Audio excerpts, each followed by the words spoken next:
Much of the day in the pre-K class at the World Language Academy looks like this.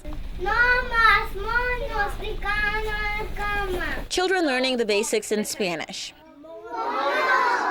But for 2 half-hour sessions, they make a switch. Estamos listo, estamos listo para la Chinese. Just like that, they're learning Mandarin Chinese. We want to prepare them for the global market, and we feel that Mandarin is certainly a very good language to add to their toolbox. Carrie Woodcock is the dual language coordinator at the Hall County Elementary School, where every student takes Mandarin at least once a week. At 3 other elementary schools, we have the other visiting Chinese teachers, and they teach kindergarten through 5th grade. Several other Hall County middle and high schools offer Mandarin, but those classes and the rest here at the World Language Academy are taught as traditional foreign language classes. Answer my questions in Chinese.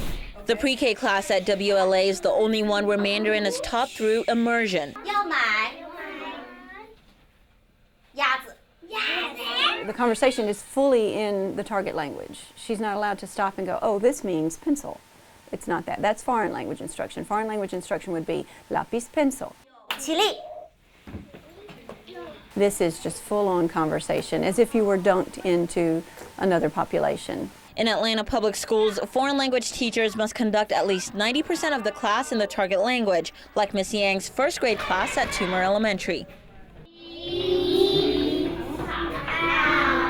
Anita Lawrence, World Languages Coordinator for Atlanta Public Schools, says even basic classroom directions like repeat after me must be in Mandarin. In the beginning, of course, students are resistant. They don't know what that means, or they want you to translate everything.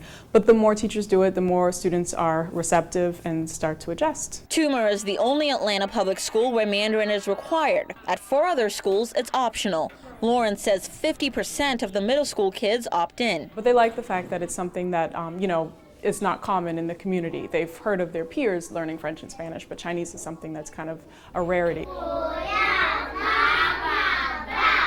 She says students in Mandarin classes seem to be more engaged and absorb more during class time. Just the level of participation is much higher at Chinese, and I think it's because of the interest. They're interested in doing something different. Lawrence says the harder students work to decipher Mandarin or any other language, the more information they're able to retain. Because Mandarin is what's considered a 4th level language, which means it's not very closely related to English, it is even harder. So having to learn and translate that information is promoting higher level thinking. Lin, the pre-K Mandarin teacher at the World Language Academy, says teachers have ways of overcoming the language barrier. Mostly I combine the language with body language.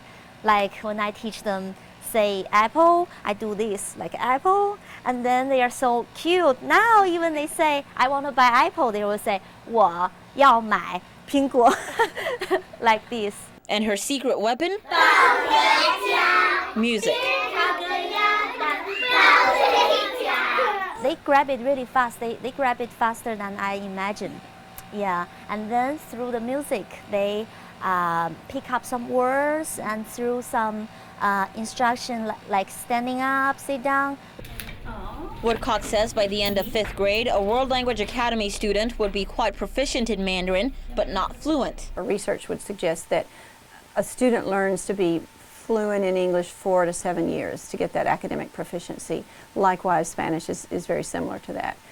Mandarin, they typically will say it might take as many as 10 years. She says students may get quizzes or verbal assessments, but grading Mandarin is a lot more relaxed than Spanish because students spend more time learning Spanish. But I think the overarching feel here is that we want our students to be multicultural, to understand about other cultures and also understand about their own. So even if students come away only with the basics, Woodcock says they gain a broader understanding of the world, which opens doors in the future.